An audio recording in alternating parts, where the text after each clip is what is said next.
The night her son was fighting for his life. Her husband refused to pay a single dollar. Sienna Calloway stood frozen in the marble hallway of her mansion, rain hammering against the floor-to-ceiling windows like angry fists. The phone trembled in her hand, the nurse's voice crackling through the speaker, each word a knife twisting deeper into her chest. "Mrs. Calloway, we need authorization for the surgery. Landon's condition is critical. Without immediate intervention, we're looking at organ failure within hours." Hours. Not days. Not weeks. Hours. Her knees buckled, but she caught herself against the wall, her diamond bracelet scraping against the cold plaster. The same bracelet Owen had given her on their 5th anniversary, back when his smiles still reached his eyes. Back when she believed the fairy tale. "I'll get the money," she whispered, her voice cracking. "I'll get it right now." But even as she said it, she knew the truth. She had no access to their accounts. Owen controlled everything. Every card, every investment, every penny of the fortune she'd helped him build with her charity connections and flawless public image. If you've ever been betrayed by someone who promised to protect you, you're not alone in this fight. Her fingers flew across the phone screen, dialing Owen's private line. It rang once, twice, 3 times. She could picture him in his downtown office, leather chair turned toward the skyline, whiskey in hand, watching the city glitter below him like he owned every light. He finally picked up on the 6th ring. "What is it, Sienna? I'm in the middle of something." His voice was ice. No words, no concern. Like she was an assistant interrupting his meeting, not his wife calling about their dying son. "It's Landon." Her voice broke on his name. "He's in the ICU. They need to do emergency surgery tonight, or he won't make it. Owen, please. The hospital needs payment authorization. They need it now." Hi, viewers. Kindly tell us where you're watching from and what time it is. Warm welcome to the family. Enjoy the story. Silence stretched between them, thick and suffocating. She could hear him breathing, slow and measured, like he was calculating numbers in his head. Not the cost of saving a child's life. The cost to his reputation, his quarterly projections, his precious empire. "Owen." Her voice climbed higher, panic bleeding through every syllable. "Did you hear me? Our son is dying. I heard you." 2 words. Flat. Empty. Dead. "Then authorize the payment. For God's sake. Owen, he's your son." The laugh that came through the phone wasn't human. It was something cold and cruel, something that crawled out from wherever love goes to die. "My son." His voice dropped to a venomous whisper. "You think I'd pay for another man's child?" The world tilted sideways. The phone nearly slipped from her hand. Rain continued its assault on the windows, but she couldn't hear it anymore. Couldn't hear anything except the roaring in her ears, the sound of her entire life shattering like glass. "What are you talking about? Don't play stupid, Sienna. It doesn't suit you." Papers rustled in the background. He was shuffling documents while their son lay dying. "I've known for years. You think I'm an idiot? That I wouldn't notice? That boy doesn't have a drop of Calloway blood in him." Her legs gave out. She slid down the wall. The phone pressed so hard against her ear it hurt. Tears streamed down her face, hot and fast, cutting tracks through her makeup. "Owen, please. Whatever you think you know, whatever you believe, he's just a child. He's innocent. He needs help. Then call his real father." The line went dead. Sienna sat there on the cold floor of her gilded prison, surrounded by artwork worth more than most people's homes, wearing a dress that cost more than a year's rent, drowning in wealth that meant nothing. Absolutely nothing. She tried to stand, but her body wouldn't cooperate. Her hand was still gripping the phone, so tight her knuckles had gone white. Through the windows, lightning split the sky, illuminating the perfectly manicured gardens, the fountain with its dancing water, the iron gates that suddenly looked less like protection and more like a cage. The hospital will be calling back soon. Minutes were ticking away. Landon's small body was failing, organs shutting down one by one, while she sat here paralyzed by the cruelty of the man she trusted with everything. But Owen didn't know something. He didn't know about the girl from Missouri who'd survived poverty and heartbreak before she ever met him. He didn't know about the strength she'd buried beneath silk dresses and polite smiles. He didn't know that betrayal doesn't break women like her. It forges them into something sharper, something dangerous. But what Owen said next in that final conversation, the words he'd whispered before hanging up, would destroy everything she believed about love, loyalty, and the lies we tell ourselves to survive. Sienna's hand was shaking so badly she could barely pull up her contacts list. The hospital's main line glowed on her screen, waiting, taunting her. Every second she delayed was a second Landon didn't have. She hit redial on Owen's number. Maybe he'd had time to think. Maybe the monster who'd just spoken wasn't really her husband. Maybe this was some kind of twisted test, some cruel joke that would end with him laughing and saying he'd already handled everything. The phone rang twice before he picked up. "Sienna, I have nothing more to say to you." "Owen, listen to me." Her voice was steadier now, fueled by something primal. Mother's instinct. Survival mode. "I don't care what you think you know. I don't care about the accusations. We can deal with all of that later. Right now, a child is dying in a hospital bed, and you have the power to save him." "A child," he repeated, his tone dripping with contempt. "Not my child. That's the point you keep missing. He's been your son for 8 years. You taught him to ride a bike. You went to his soccer games. You read him bedtime stories. Does none of that matter?" Owen's laugh was sharp and bitter. "You mean the elaborate performance you had me starring in? The years I spent raising another man's mistake? Oh, Sienna, it matters. It matters very much.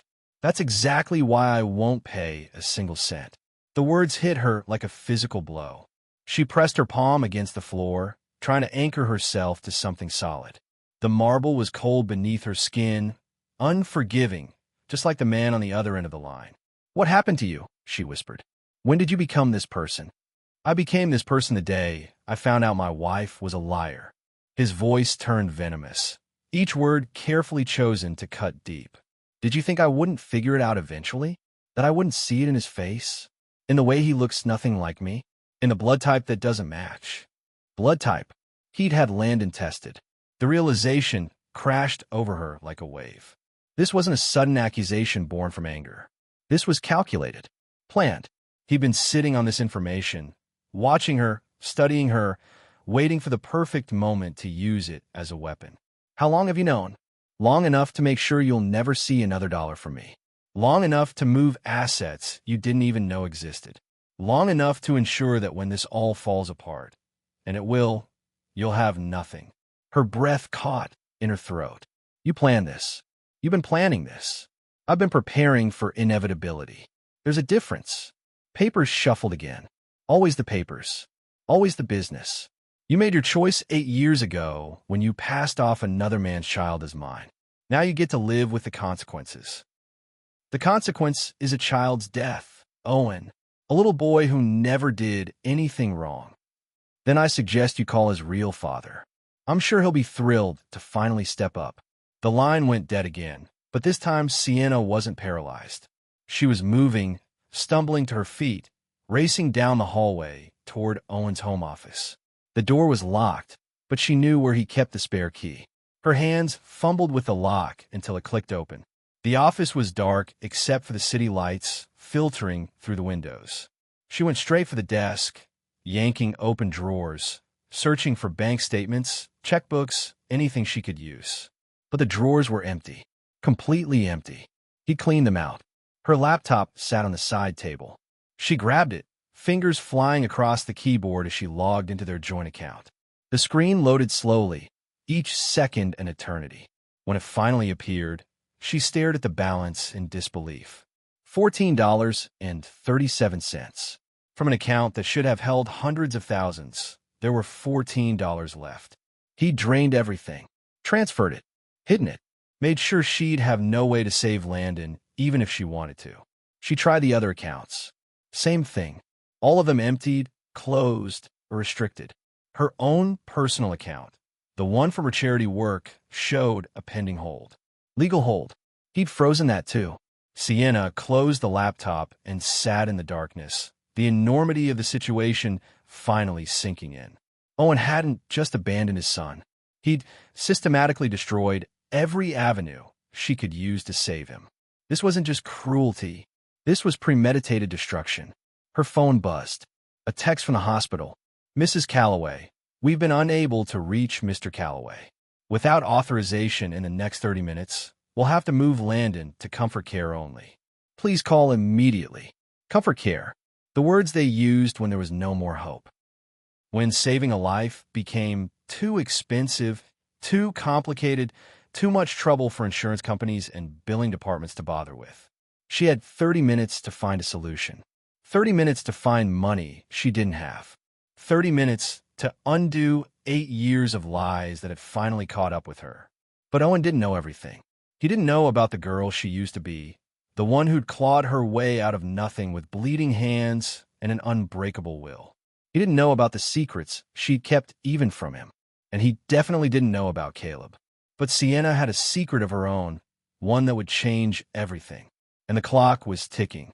Before the mansions and the diamonds and the last name that opened doors across 3 states, there was just Sienna Parker, a girl from Springfield, Missouri, whose biggest luxury was a chocolate shake at Eddie's Diner after working a double shift. That's where it started, not in the marble hallways or designer showrooms. In a cracked vinyl booth with salt shakers that never poured right and a jukebox that only played if you hit it twice on the left side. She was 17, saving every dollar for community college, when Caleb Hale walked into Eddie's at 2 in the morning with motor oil under his fingernails and a smile that made her forget her own name. He ordered black coffee and apple pie, left a $5 tip on a $6 check, came back the next night and did it again. By the 3rd night, Sienna stopped pretending to be busy and sat across from him. You don't have to keep tipping like that, she said, wiping down the table between them. I'm doing fine. Caleb looked up from his pie, and those green eyes caught the diner's fluorescent light in a way that made her heart skip. Maybe I'm not doing it because you need it. Maybe I'm doing it because I want to see you smile. It was a cheesy line, the kind that should have made her roll her eyes and walk away. But something in the way he said it, honest and unguarded, made it feel like truth instead of game. That was Caleb. No pretense, no masks. Just a 20-year-old mechanic who worked at his uncle's garage during the day and took night classes at the technical college, who dreamed of opening his own shop someday, who talked about engines like they were poetry and looked at Sienna like she was the only person in the world worth seeing. 3 months later, they were inseparable. Caleb would pick her up after her shift, and they'd drive to the old railroad bridge on the edge of town. They'd sit on the hood of his beat-up Chevy, sharing gas station snacks and making plans for a future that felt impossible and inevitable at the same time. I'm going to have my own place one day, Caleb said one night, his arm around her shoulders as they watched the stars. Not just a garage, a whole shop, custom builds, restorations, the kind of place people drive 3 states to get to. You will, Sienna said, and she meant it. She could see it so clearly. Could see him covered in grease and grinning, proud of work done right. Could see herself beside him, keeping the books, managing the customers, building something real together. And you'll be there, he added, pulling her closer. You and me. That's the dream. She turned to look at him, and the vulnerability in his eyes took her breath away. This wasn't some casual fling for him. This was the future he wanted, the life he was building in his mind, and she was at the center of it. Their first kiss happened under that bridge, with the smell of rust and river water mixing with his cologne. It was soft and careful, like he was afraid she might break, like she was something precious that needed protecting. For the first time in her life, Sienna felt safe. Not the kind of safe that comes from money or status. The kind that comes from being known completely and fully and loved anyway. But safety is a fragile thing, especially for girls from Springfield who dream too big. Sienna's mother worked 3 jobs, trying to keep their apartment. Her father had left when she was 6, leaving behind nothing but unpaid bills and a lifetime of trust issues. College seemed like a fantasy, a thing other people got to have while she counted tips and wore shoes with holes in the soles. Then came a scholarship opportunity. Full ride to State University, 2 hours away. Business degree. A chance to escape the cycle of poverty that had trapped her mother and grandmother before her. The catch? It started in 3 weeks. And there was no version of that future that included late nights at the railroad bridge or a mechanic who smelled like hope. She told Caleb in the parking lot of Eddie's diner, under the same streetlight where he used to wait for her shift to end. "It's only 2 hours away," she said, even though they both knew distance wasn't measured in miles. "We can make it work." Caleb's smile didn't reach his eyes. "Yeah, sure, we'll figure it out." But they both knew the truth. She was leaving for a world he couldn't follow, and he was staying in a town she needed to escape. The night before she left, they met at the bridge one last time. The air was thick with late summer heat and unspoken goodbyes. "I'll come back," Sienna promised, her fingers intertwined with his. "Every weekend, every break. This doesn't have to end." Caleb kissed her forehead, and she could feel him memorizing the moment. "You're going to do amazing things, Sienna Parker. You're going to meet people who can give you the world, and you should take it. Don't look back for some guy who's going to spend his life covered in grease. You're not just some guy. I know." His voice cracked. "That's why I'm telling you to fly. Because if anyone deserves to soar, it's you." They held each other under the streetlight until the sun started to rise, and Sienna tried to memorize everything. The way his heart beat against her cheek, the rough texture of his work shirt, the smell of motor oil and cheap aftershave that would forever mean home. She left Springfield with one suitcase, $300 in savings, and a heart that felt like it had been torn in half. What she didn't know yet was that promises made under streetlights fade faster than people expect. That love and ambition don't always fit in the same suitcase.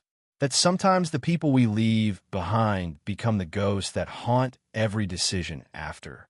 And she definitely didn't know that 3 months later, she'd meet Owen Calloway at a college gala, and her entire life would tilt toward a future she never saw coming. But love built on secrets has an expiration date, and Sienna's clock had just started ticking. The gala was nothing like anything Sienna had ever experienced. Crystal chandeliers that probably cost more than her childhood home. Women in dresses that whispered when they walked. Men in tailored suits discussing stock portfolios and yacht clubs like they were talking about the weather. She didn't belong here. She knew it. They knew it. But her business professor had insisted she attend, said it was important to network, to see how real power operated. So she borrowed a dress from her roommate, watched 3 YouTube tutorials on makeup, and walked into that ballroom feeling like an imposter wearing someone else's skin. That's when she met Owen Calloway. He was standing near the bar, 32 years old and commanding the room without even trying. Tall, sharp jawline, hair that looked professionally styled even at 11 at night. His suit probably cost more than her entire scholarship. And when he looked at her across that crowded room, his gaze was magnetic. He walked over like he'd already decided she was worth his time. "You look lost," he said, offering her a glass of champagne she hadn't asked for. "I look out of place," Sienna corrected, taking the glass anyway. "There's a difference." Owen's smile was slow and calculated. "Out of place is just another way of saying you haven't been discovered yet." Owen Calloway. He extended his hand. She shook it, feeling the smoothness of his palm. "No cayuses. No rafegis." Nothing like Caleb's working hands that she still dreamed about at night. "Sienna Parker." "What are you studying, Sienna Parker?" "Business management. Focus on nonprofit development." His eyebrow raised slightly. "Nonprofit? You're at a gala full of people trying to make millions, and you want to give money away." "I want to help people who need it." There's a difference between charity and giving. Something flickered in Owen's eyes. Interest, maybe respect, or maybe calculation. Looking back now, Sienna could never be sure which. "I like that," he said. "Principle with polish. That's rare." They talked for 2 hours. Owen told her about his real estate empire, how he'd turned his father's small property business into a multi-state development company, how he sat on 5 different boards, how he was planning to launch a foundation next year and needed someone with vision to help run it. It felt like destiny, like the universe had placed her exactly where she needed to be at exactly the right time. Owen was everything Caleb wasn't. Refined, powerful, connected. He moved through the world like he owned it, and maybe he did. Within weeks, he was taking her to dinners where the wine cost more than her monthly expenses, introducing her to people who could change her life with one phone call, making her feel seen in ways she'd never imagined. But late at night, when she was alone in her dorm room, She'd stare at her phone and think about calling Caleb. She'd scroll to his number and hover over it, remembering oil-stained hands and honest green eyes. She never made the call. 6 months later, Owen proposed. Not with a romantic gesture or a heartfelt speech, with a calculated presentation about their future together. How her nonprofit vision aligned with his business goals. How they could build something that mattered. How she'd never have to worry about money or status or belonging ever again. The ring was enormous. Tasteful, but enormous. The kind that made people stare in coffee shops. Sienna said yes because it made sense. Because Owen was offering her the world. Because going back to Springfield meant admitting that ambition had been stronger than love, and she wasn't ready to face that truth. The engagement photos appeared in the society pages. Owen's mother threw a party that cost more than most weddings. Sienna's mom flew in for the weekend, overwhelmed and proud and completely out of her depth. But something felt wrong, like watching a movie where the sound didn't quite sync with the picture. Owen loved her, or said he did, but his love felt different. Conditional, like she was an asset he'd acquired, something beautiful to display at events and leverage for business connections. He never asked about her past. Never wanted to know about Springfield or Eddie's Diner or the life she'd lived before. It was like she'd been born the day they met, fully formed and ready to be molded into whatever he needed her to be. The wedding was 3 months away when Sienna discovered she was pregnant. She stared at the positive test in the dorm bathroom, her hands shaking, her mind racing through dates and timelines and impossible choices. Owen and she had been together, but not often. He was always traveling, always busy, always putting off intimacy for when things were less hectic. But 2 months ago, she'd gone back to Springfield for her mother's birthday. And Caleb had been there at Eddie's Diner, looking exactly the same except for the sadness in his eyes. They talked, laughed, remembered. And when he'd offered to drive her to the old railroad bridge, she'd said yes, even though she knew it was a mistake. One night, one moment of weakness and longing and pretending she could go back to being the girl who believed in love instead of strategy. Now she was staring at a pregnancy test and doing mental math that made her stomach turn. The timeline could work for Owen. Barely. But she knew the truth in her bones. Knew whose child was growing inside her. Knew that everything she'd built was about to crumble unless she made a choice. So she did what survivors do. She buried the truth so deep that sometimes even she believed the lie. She told Owen she was pregnant. Watched his face cycle through surprise, calculation, and finally acceptance. He proposed moving up the wedding, making it official before she started showing. It's perfect timing, he'd said, not with joy but with satisfaction. A baby will be good for the foundation's image. Shows we practice what we preach about family values. Image, not love, not excitement. Image. Sienna wore white at a wedding that cost $200,000. She smiled for cameras and cut cake and danced with a man who held her like a business partner instead of a bride. And late that night, alone in the honeymoon suite while Owen made business calls in the other room, she whispered a name into the darkness. Caleb. It was the last time she'd let herself say it out loud. The last time she'd let herself remember what real love felt like. Because love built on secrets has an expiration date. And Sienna's clock had just started its final countdown. Landon came into the world on a Tuesday morning in February, screaming with healthy lungs and a full head of dark hair. Sienna held him in the hospital room, counting his fingers and toes, memorizing every detail of his face while Owen paced near the window, already on his phone discussing a property deal that couldn't wait. He's perfect, the nurse said, adjusting Landon's blanket. Look at those eyes. So alert already. Sienna looked, and her heart stopped. Green eyes. Not blue like Owen's. Not brown like hers. Green, bright and clear and impossible to deny. Caleb's eyes staring back at her from a face too young to understand the chaos he'd been born into. Baby's eye color changes, she told herself, rocking Landon gently. They change in the first few months. But Landon's didn't. They stayed green, growing brighter and more familiar with every passing week. And as he grew, other features emerged.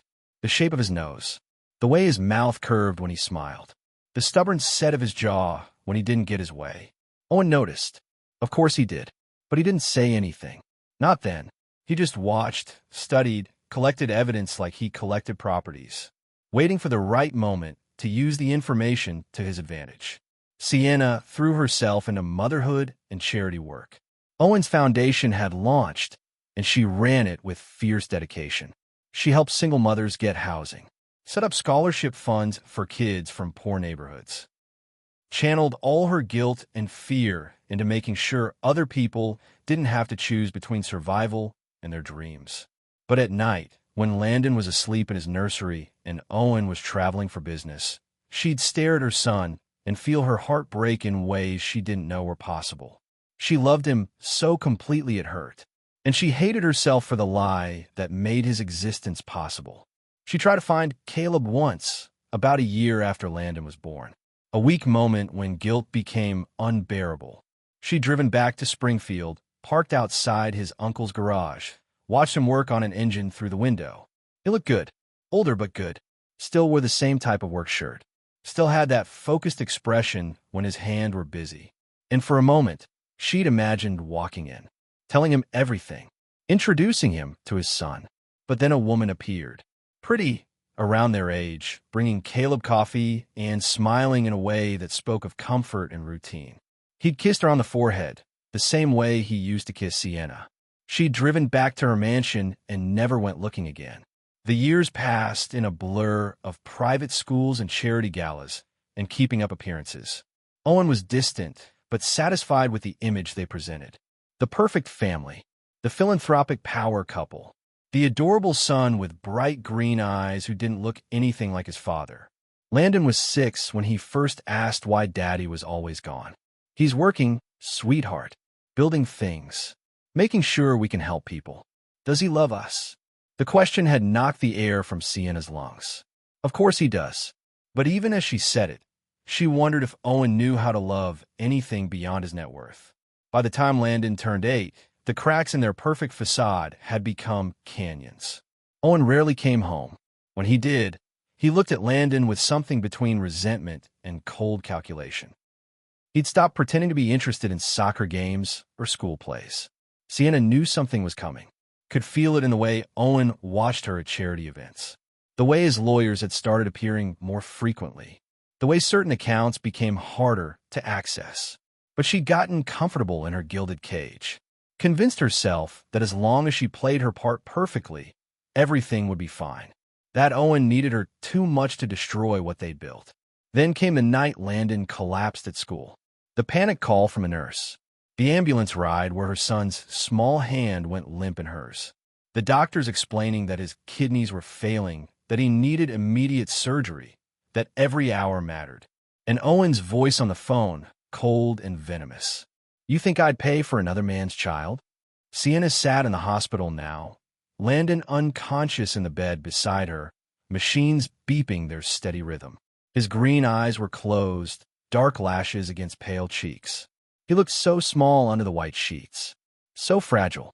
She pawned her wedding ring an hour ago, got $3,000 for a ring that cost $40. It wasn't enough, not even close. The surgery alone was $20,000. Then there was the aftercare, the medications, the recovery. She called everyone she could think of, friends who weren't really friends, just other wealthy wives who'd scattered the moment scandal touched her name, board members who suddenly didn't return messages, even her mother, who cried and apologized and explained she didn't have anything to give. 72 hours. That's what the doctor had said.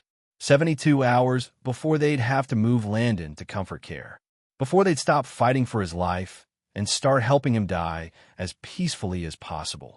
If you've ever had to fight alone for someone you love, you know that desperation changes you. It strips away everything polite and proper and leaves only the raw will to survive. Comment if you've ever felt that fire. Sienna pulled out her phone with trembling hands. She had one option left. One person she'd sworn never to contact. One name she'd buried so deep she'd almost convinced herself he didn't exist. She opened her email and typed in an address she shouldn't still remember. Her fingers hovered over the keyboard, years of guilt and longing and regret flooding through her. Caleb, she whispered to the empty room. Then she started typing. She told him everything. The pregnancy, the lie, the 8 years of silence. And Landon, fighting for his life in a hospital bed while his real father had no idea he existed.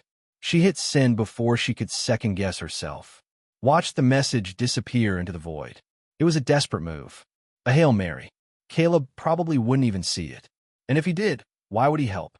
Why would he care about the woman who'd abandoned him and the son she'd kept secret? But fate has a way of bringing unfinished stories full circle. 3 hours later, her phone rang with a number she didn't recognize. She answered it, her voice hoarse from crying. Sienna? That voice. God, that voice. 8 years vanished in an instant. Caleb, she breathed. I'm 20 minutes away. Don't move. I'm coming. The line went dead, but for the first time since Owen's rejection, Sienna felt something besides despair. She felt hope. Fragile and terrifying, but hope nonetheless. She looked at Landon, still and pale in his hospital bed, and whispered the truth she should have spoken 8 years ago. Your father's coming, baby. Your real father. And everything's about to change. 23 minutes felt like 23 hours. Sienna paced the hospital corridor, her shoes clicking against the linoleum, her eyes fixed on the elevator doors. Every time they opened, her heart jumped. Visitors, nurses, delivery people, but not him, not yet. She'd stopped by Landon's room twice, checking monitors she didn't understand, watching his chest rise and fall with mechanical assistance. The doctors had sedated him to preserve energy, to let his failing body focus on survival instead of consciousness. He looked peaceful, like he was just sleeping, like any minute he'd wake up and ask for pancakes and cartoons and all the normal things 8-year-old boys wanted. But the reality was written in the charts hanging at the foot of his bed. Kidney function at 18%. Toxins building in his blood. A countdown clock that kept ticking no matter how much she begged time to stop. The elevator dinged. Sienna's head snapped up. Caleb Hale stepped into the hallway, and 8 years collapsed into nothing. He looked different, more filled out, harder around the edges. But those green eyes were exactly the same. And the way he moved, purposeful and direct, cut through the sterile hospital air like coming home. Their eyes met across the corridor. Time suspended. Then Caleb was moving, closing the distance in long strides, and Sienna felt her carefully constructed walls shatter. She didn't remember deciding to move. 1 second she was standing frozen. The next she was in his arms, sobbing against his chest while he held her like she was something precious that had almost been lost. I've got you, he murmured into her hair. I'm here. I've got you. I'm so sorry, she gasped between sobs. I'm so sorry for everything. For leaving. For not telling you. For all of it. Caleb pulled back just enough to look at her face. His thumb brushed away tears that wouldn't stop falling. We'll deal with that later. Right now, where's my son? My son. He'd said it like it was fact. Like there was no question. Like 8 years of secrets hadn't changed the fundamental truth that Landon was his. Sienna led him to the room. Caleb stopped in the doorway, his hand gripping the frame so tight his knuckles went white. She watched him take in every detail. The machines, the tubes, the small body that looked even smaller against the hospital bed. He looks like you, she whispered. Caleb's jaw clenched. How long? 72 hours. Maybe less now. They need payment for the surgery. $20,000 up front. Owen refused. He drained all the accounts. I pawned everything I could, but it's not enough. How much do you have? 3,200. Caleb pulled out his phone, already dialing. I need to speak with billing. My son, Landon Calloway, room 417. What's the total for his surgery and treatment? Sienna watched him pace, listened to him explain the situation with calm authority. This wasn't the 20-year-old mechanic she'd left behind. This was a man who'd built something, who'd survived her absence and come out stronger. I'll wire it within the hour, Caleb said. You have my account information. Get the surgical team ready. He hung up and turned to Sienna. It's handled. Caleb, that's $20,000. Plus aftercare. Plus medications. How do you? I told you I have my own shop someday. A sad smile crossed his face. Turns out I'm pretty good at it. Custom builds. Restorations. The kind of place people drive 3 states to get to. Sound familiar? The memory hit her like a wave. Sitting on the hood of his Chevy, dreaming under the stars, believing in futures that seemed impossible. You did it, she breathed. We both did what we set out to do. Just not together. The words hurt because they were true. They both built the lives they wanted, just in separate worlds that were never supposed to collide again. If you've ever had to fight alone for someone you love, you understand that moment when help arrives. When you realize you don't have to carry everything by yourself anymore. That strength isn't always about standing alone. Caleb moved closer to Landon's bed. His hand hovered over his son's small one, trembling slightly before making contact. Hey, buddy, I'm sorry I'm late, but I'm here now, and I'm not going anywhere. A nurse appeared in the doorway. Mr. Hale, the surgical team is prepping. Payment has been confirmed. We're taking Landon up in 10 minutes. Can I go with him? Caleb asked. To the prep area? Yes. Family only past that point. I'm his father. The nurse glanced at Sienna, questions in her eyes. Sienna nodded. He's the father. Papers were signed. Consent forms that should have been filled out 8 years ago. Medical history that Caleb provided from memory about his own family. Allergies. Blood type. All the details that proved what everyone in that room could see just by looking at Landon's face. They wheeled him towards surgery, Caleb walking beside the gurney, holding his son's hand. Sienna followed behind, watching the 2 people she loved most in the world meet for the first time under the worst possible circumstances. At the surgical doors, Caleb leaned down and kissed Landon's forehead. You fight. You hear me? You fight like hell. Because your mom and I have a lot to explain when you wake up. And I've got 8 years of bedtime stories to make up for. They took him through the doors. Caleb and Sienna stood in the hallway, watching until Landon disappeared from sight. Then they were alone with the weight of everything that had happened, and everything still left unsaid. Thank you, Sienna whispered. I know I don't deserve your help. I know I destroyed any right I had to ask you for anything. But thank you for saving him. Caleb looked at her with those green eyes that Landon had inherited. You didn't destroy anything, Sienna. You made choices. We both did. And now we deal with them. Owen knows. He's known for years. That's why he refused to help. That's why he drained everything. Then Owen's about to learn what happens when you abandon a child. Something dangerous flickered across Caleb's face. Because while they're saving Landon's life up there, I'm going to make sure that man regrets every decision he's made. The surgical waiting room became their world. Sienna collapsed in a chair, exhaustion finally catching up. Caleb sat beside her, close but not touching, and for the first time in 72 hours, she let herself breathe. He loves soccer, she said quietly. And he's terrible at it, but he tries so hard. He reads above his grade level. Loves science fiction. Hates broccoli, but pretends to like it because he knows it matters to me. Caleb smiled. Tell me everything. So she did. 8 years of stories poured out. First steps. First words. First day of school. Every milestone Caleb had missed, she gave him in that waiting room. And he listened like each detail was treasure. Hours passed. Nurses came and went with updates. Surgery progressing well. Vitals stable. Kidney responding to treatment. And somewhere in that waiting room, between fear and hope and old love that never quite died, Sienna realized something. She'd spent 8 years building a life based on lies. But maybe, just maybe, it wasn't too late to build something based on truth. But while they were healing in that hospital, Owen's empire was beginning to crack. And the fall was going to be spectacular. 6 hours after they wheeled Landon into surgery, the doctor emerged with tired eyes and a genuine smile. He did great. The kidney's responding better than we hoped. He'll need close monitoring, but I'm optimistic.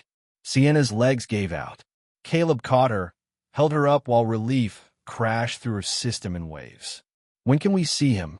Caleb asked. He's in recovery now. Another hour or so. He'll be groggy, but conscious. That hour was the longest of Sienna's life. She paced the waiting room while Caleb made phone calls, arranging coverage at his shop, talking to someone about extending his stay, making space in his life for a son he'd just learned existed. When they finally let them in, Landon was awake. Pale and weak, but awake. His green eyes found Sienna first. "Mom." She rushed to his side, kissing his forehead, running her hands through his hair. "Hey, baby. You're okay. You're going to be okay. I feel weird. That's the medicine. But you're doing so good. So good." Landon's gaze drifted to Caleb, standing awkwardly near the door. "Who's that?" Sienna's breath caught. This was it. The moment that would change everything. She looked at Caleb, saw him nod slightly. Permission. Trust. Whatever she needed to do, he'd support. "Landon, honey, this is Caleb. He's someone very important. Someone I should have told you about a long time ago. He helped pay for your surgery," Caleb said, moving closer. "But more than that, buddy, I'm your dad. Your real dad." The words hung in the air. Sienna watched her son process, his young mind working through confusion and medication and truth. "But Owen's my dad. Owen raised you," Sienna said carefully. "And that meant something. But Caleb is your biological father. You have his eyes, his smile, his stubborn streak that drives me crazy." Landon looked between them, and Sienna could see him making connections, pieces clicking into place. All the times Owen had been distant. All the times Landon had wondered why he didn't look like the man he called dad. Does this mean Owen doesn't love me? The question shattered her. "Oh, sweetheart, this means a lot of complicated adult things happened before you were born. Things that aren't your fault. None of this is your fault. But you're stuck with me," Caleb added, his voice rough with emotion. "If that's okay with you. Because I've missed 8 years of your life, and I'd really like to be around for the rest of it." Landon studied Caleb for a long moment. "You look like me." "Yeah, buddy. I do." "Do you like soccer?" Caleb laughed, and the sound was pure relief. "Not particularly, but I'll learn if you want to teach me. I'm not very good. Then we'll be terrible together." A small smile crossed Landon's face before exhaustion pulled him back under. Sienna and Caleb sat on opposite sides of his bed, watching him sleep, both thinking about the complicated road ahead. Over the next 3 days, Landon healed faster than anyone expected. Young bodies are resilient, and having Caleb around seemed to give him something to fight for. Someone new who wanted to know everything about him, who listened to his stories about school and friends and all the things that mattered to an 8-year-old. Sienna watched them together and felt her heart break and heal at the same time. This should have been their life. The 3 of them. No mansions or charity galas or pretending. Just real love between real people. But while they were building this fragile new family in a hospital room, the outside world was catching fire. Someone had leaked the story. Maybe a nurse. Maybe a billing clerk. Maybe Owen himself, trying to control the narrative. But suddenly, the news was everywhere. Billionaire refuses to pay for dying stepson's surgery. Owen Calloway's secret scandal. Child abandoned in ICU. Real estate mogul exposes wife's affair by denying medical care. The headlines were brutal. Social media exploded. Owen's companies started hemorrhaging investors. Board members resigned. Charitable organizations severed ties. The court of public opinion had made its ruling, and it wasn't in Owen's favor. Sienna watched it unfold from Landon's hospital room, her phone blowing up with messages from reporters, former friends, people she hadn't spoken to in years, suddenly wanting her side of the story. She ignored all of it, let the world rage and speculate and judge. Her focus was on the little boy sleeping peacefully, finally out of danger, and the man sitting across from her who'd saved them both without hesitation. "You should go back," she said to Caleb one evening. "Your business, your life. You've done so much already." Caleb looked up from the book he'd been reading to Landon earlier. "Is that what you want? For me to leave? I want you to do what's right for you. I've already taken 8 years. I won't take more." "You're not taking anything, Sienna. I'm choosing to stay. There's a difference." "Why?" The question burst out before she could stop it. "Why would you help me after what I did? Why would you forgive any of this?" Caleb set down the book and leaned forward. "Because the alternative is punishing a kid for choices adults made. Because anger is exhausting and life's too short. And because..." He paused, and something raw crossed his face. "Because I never stopped loving you. Even when I hated what you did. Even when I tried to move on. Even when I convinced myself I was fine without you. Some part of me always hoped you'd come back. Tears spilled down Sienna's cheeks. I don't deserve that. Maybe not. But Landon deserves a father who shows up. And you deserve someone who doesn't keep score of your mistakes. He reached across the space between them, his hand open. An offer. A choice. No pressure. Sienna looked at that hand, scarred from years of honest work, and remembered every moment they'd shared. The good and the painful and everything in between. She took it. And somewhere in a different part of the city, Owen Calloway was learning the cost of arrogance. The media storm hit Owen like a Category 5 hurricane. 1 week after Landon's surgery, his world was burning, and everyone had front-row seats to watch. The Daily Observer ran a piece titled The True Cost of Pride, featuring leaked emails where Owen discussed Landon's paternity with his lawyers. Cold, clinical analysis of how to use the information to his advantage.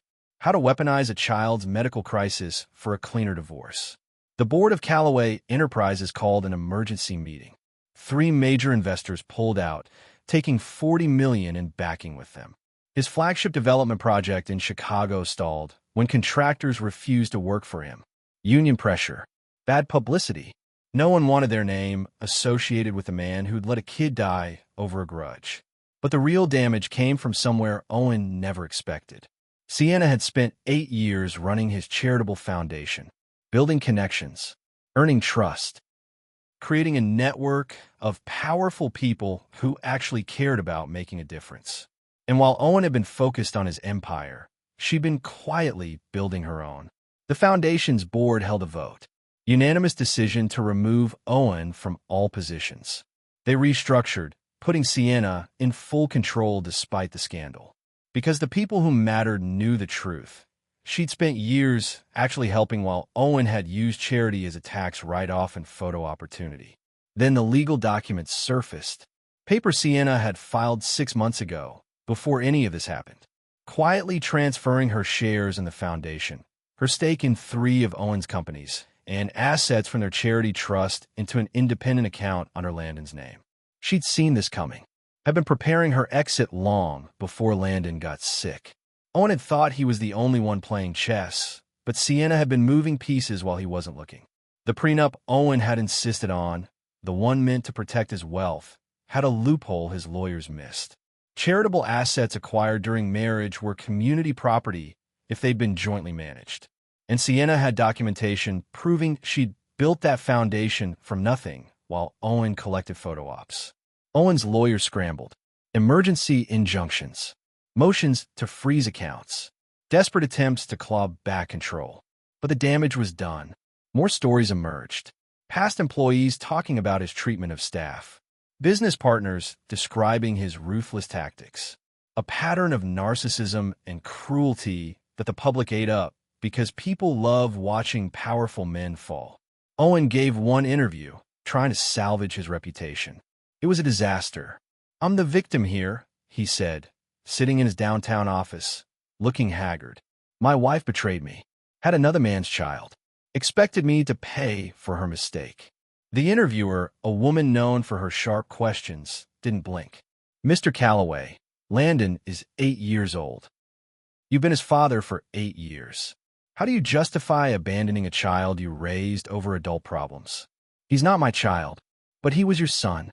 There's a difference between biology and family, isn't there?" Owen's jaw clenched.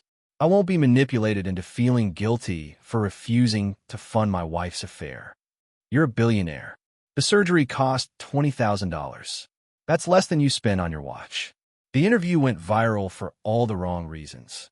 Comment sections exploded. Owen became a meme. A cautionare tale. The embodiment of everything people hated about wealthy elites who valued money over humanity. His mother called furious. His business contacts stopped returning messages. The society circles that had welcomed him closed ranks, protecting their own reputations by distancing from his. Within 3 weeks, Owen Calloway had gone from respected tycoon to cautionary tale. But Sienna wasn't watching his fall. She was too busy building something new. The foundation restructured under her full control. She brought in Caleb to handle construction projects for housing initiatives. Used her connections to create programs that actually help people instead of just looking good on paper.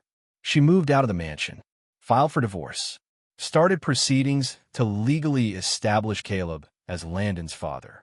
Every step documented, every decision strategic. She learned from Owen after all. The difference was she was using power to build instead of destroy. If this moment moved you, if you've ever seen someone get exactly what they deserved, share this story. Someone out there needs to see what real power looks like. Media requests flooded in. Everyone wanted Sienna's story. The wronged wife. The protective mother. The woman who'd outsmarted her billionaire husband. She turned them all down. Let her actions speak instead of giving sound bites. Let Owen's fall be his own doing, not her revenge. Because here's the thing about karma. It doesn't need help. It just needs time. 4 months after Landon's surgery, Owen appeared at the Foundation's new headquarters. Security called up to Sienna's office. "Mr. Calloway is here. Says he needs to speak with you. Should we escort him out?" Sienna looked out her window at the city below. She'd moved the Foundation to a building 2 floors above Owen's old office. Symbolic. Petty maybe, but satisfying. Send him up. She didn't stand when Owen walked in. Didn't offer him a seat. Just looked at the man she'd once believed was her future and felt nothing but distant pity. He looked terrible. Thinner. Gray hair where there'd been none before. Eyes haunted by choices that couldn't be undone. Sienna. She didn't respond. Just waited. "I made mistakes," Owen said. "I was angry. I felt betrayed. I wasn't thinking clearly. You were thinking very clearly. You planned everything. The frozen accounts. The legal holds. You weaponized a child's medical crisis because your pride mattered more than his life. I didn't think you'd actually let him. Sienna's voice was ice. You didn't think I'd let him die because you assumed I had options. You didn't care about the reality. You just wanted to hurt me." Owen's hands clenched. "I loved you." "No, you loved controlling me. There's a difference. Can we find a way to fix this? Rebuild? I'm willing to go to counseling. Make changes. Whatever you need." Sienna finally stood, moving to the window so she didn't have to look at him. "There's nothing to fix, Owen. You showed me exactly who you are. And I'm grateful. Grateful because you freed me. You thought abandoning Landon would destroy me. Instead, you gave me permission to stop pretending. To stop performing in a life that was never really mine." She turned back to face him. "I'm done, Owen. The divorce will be final next month. You'll never see me or Landon again. And somewhere in your broken empire, maybe you'll find time to think about what you lost." Owen's face cycled through emotions. Anger, desperation, and finally, resignation. He nodded once and walked to the door. He paused at the threshold. "For what it's worth, I am sorry. I know you are. Sorry you got caught. Sorry it cost you everything. But not sorry for what you did. And that's the difference between us." He left. Sienna watched from her window as he exited the building below, shoulders hunched, a man who'd had everything and lost it all through his own cruelty. She felt no satisfaction, no vindication, just peace. Because Owen hadn't seen the final card she was about to play. And it had nothing to do with revenge. It had to do with building a future worth living. 6 months after the hospital, Sienna walked into her new office for the first time as sole director of what was now called the Landon Foundation. Named after her son, built on truth instead of image. The space was different from Owen's old headquarters. More windows, natural light everywhere. An open floor plan where people actually talk to each other instead of competing. Real plants instead of expensive art. Substance over style. She'd spent the morning in meetings with her team. Plans for expanding their housing program. Scholarships for single parents going back to school. Medical funds for families in crisis. Everything she'd wanted to do before, but couldn't because Owen cared more about tax breaks than actual change. Now, there was no one to stop her. Caleb appeared in her doorway around lunch, carrying takeout from Eddie's diner. They'd found one in the city. Not the original, but close enough to make her smile. "Thought you might be hungry," he said, setting the bag on her desk. "You're supposed to be at the job site." Took a break. "The crew's got it handled." He pulled out a chair. "Besides, I wanted to see the famous office." Sienna looked around, feeling pride settle warm in her chest. It's not much. It's everything. And it's 2 floors above where Owen used to be. Which, let's be honest, was definitely intentional. She laughed. Maybe a little. They ate together, talking about Landon's upcoming soccer game and Caleb's new project restoring classic cars for a museum. Normal conversation. Comfortable. Like they've been doing this for years instead of months. Things between them were different now. Careful. They were rebuilding trust brick by brick, taking it slow for Landon's sake. Caleb had his own place across town. They co-parented with intention. No rushing into anything just because it felt familiar. But sometimes when Caleb looked at her, Sienna saw the boy from Springfield under the streetlight. And sometimes that was enough. Owen came by last week, she said, wiping her hands on a napkin. Caleb's expression darkened. What did he want? Forgiveness, maybe, or closure. I'm not sure he knows the difference. Did you give it to him? I gave him nothing. Because he's earned nothing. She paused. But I'm not angry anymore. I'm just done. That's growth. That's exhaustion. She smiled sadly. Being angry takes energy I'd rather spend elsewhere. Her phone buzzed. A text from Landon's school. Parent meeting next week. Permission slip for the Science Museum. Normal kid things that felt miraculous after everything they'd been through. He's doing really well, Caleb said, reading her expression. Therapy's helping. Grades are up. He seems happy. He is happy. You make him happy. We make him happy. All 3 of us together. The word together hung between them, loaded with possibility. Caleb, I know. We're taking it slow. I'm not pushing. He stood, gathering the trash. But when you're ready, if you're ever ready, I'm here. I've always been here. He kissed her forehead, the same gentle gesture from 8 years ago, and left. Sienna sat alone in her office, looking out at the city. Somewhere below, Owen was probably in what remained of his empire, trying to salvage something from the wreckage. But she wasn't thinking about him. She was thinking about second chances. About how love doesn't always look like fairy tales. Sometimes it looks like a mechanic showing up at a hospital without hesitation. Like patience and co-parenting and rebuilding trust one honest conversation at a time. The office door opened again. She expected Caleb, maybe forgot something. But it was her assistant. Mrs. Calloway, there's someone here to see you. Says it's important. Boo, Owen's mother. Margaret Calloway. Sienna's stomach dropped. Margaret had never liked her. Called her a gold digger at the engagement party. Treated her like an accessory Owen had purchased. Tell her I'm busy. She says it's about Landon. And she's not leaving until you see her. Sienna considered calling security. But curiosity won. 5 minutes. That's all she gets.